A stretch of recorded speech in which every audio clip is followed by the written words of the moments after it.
Гимназия города Инаул славится своими талантливыми и яркими выпускниками, внесшими неоценимый вклад в развитие Инаульского района Республики Башкортостан, России. Среди них много ученых, докторов наук, учителей, врачей, художников и артистов. Гимназия города Инаул носит имя выпускника 1949 года Ирика Шарифовича Муксинова.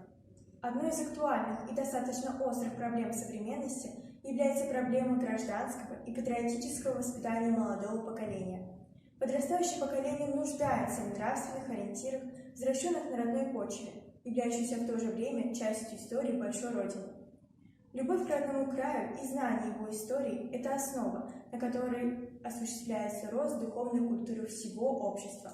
В процессе социализации молодого поколения важную роль играет личностный пример выпускников гимназии. Ирик Шарифович Муксинов родился 26 марта 1932 года в селе Дюртюли Дюртюлинского района Башкирской АССР.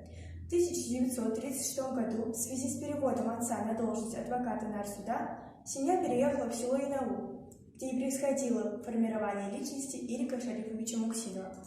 С 1939 по 1949 года он обучался в Инаульской школе номер 2 и окончил ее золотой медалью. После окончания учебы он обучался на юридическом факультете МГУ. Однокурсниками Ирика Шарифовича Муксинова были такие известные люди, как Михаил Сергеевич Горбачев, первый президент СССР, и Станек Мунаш, будущий известный деятель Пражской весны 1968 года. После учебы он вернулся в Уфу, то есть трудовая деятельность Муксинова началась в 1955 году. Он был инструктором организационного отдела Совета министров Башкирской АССР. С 1960 по 1962 года он обучался в аспирантуре юридического факультета МГУ.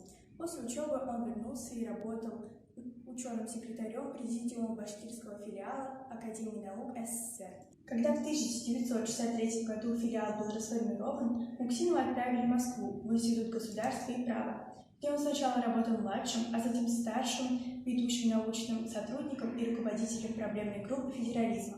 В 1991 году Ирика Шарифовича Муксинова избрали членом Комитета Конституционного надзора СССР, а в 1993 году депутатом Госдумы первого созыва.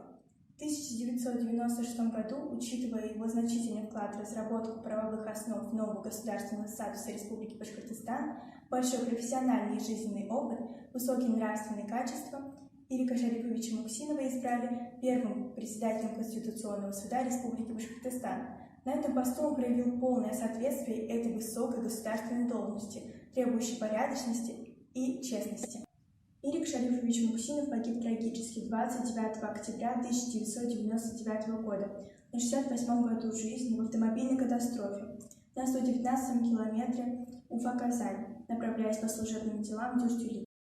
24 декабря 1999 года вышло распоряжение президента Республики Муртазы Рахимова об увековечении памяти погибшего в автокатастрофе председателя Конституционного суда Республики Башкортостан Ирика Шарифовича Муксинова. Обучающиеся нашего города получают стипендию имени Ирика Шарифовича Муксинова. Имя Муксинова носит гимназия города Инаул и улица в новом микрорайоне Заречье. Дюртюлинцы также назвали одну из улиц своего города в память о нем. Вспоминая сегодня Ирика Шарифовича Муксинова, можно сказать, что благодаря его кропотливому труду в республике была создана прочная законодательно-правовая база для поступительного развития Республики Башкортостан. Где бы ни работал Ирик Шарифович Муксинов, он всегда относился к своему делу с чувством высокой ответственности. Коллеги ценили в нем исключительное трудолюбие и профессионализм, благодаря чему Ирик Шарифович Муксинов был удостоен званий «Заслуженный юрист Российской Федерации», «Заслуженный юрист Республики Башкортостан» и награжден почетной грамотой Республики Башкортостан. Также он был награжден орденом Социалистической Республики Вьетнам за укрепление дружбы народов и золотой медалью за дружбу Германской Демократической Республики. Ирик Шарифович Муксинов сам до конца жизни оставался внимательным к окружающим. Он помогал многим стать квалифицированными юристами и докторами наук. За свою деятельность он написал более 250 научных работ и монографий. Для нас, обучающихся в гимназии имени Ирика Шарифовича Муксинова, для учителей и для всех инаульцев, это огромная честь и большая гордость, что наша земля славится с именем Ирика Шарифовича Мусинова. Ирик Шарифович Мусинов всегда будет с нами. Он наша общая гордость и общая слава. Ежедневными поступками должны доказывать, что достойно называется обучающимся в гимназии имени Ирика Шарифовича Мусинова и достойно называть его земляком.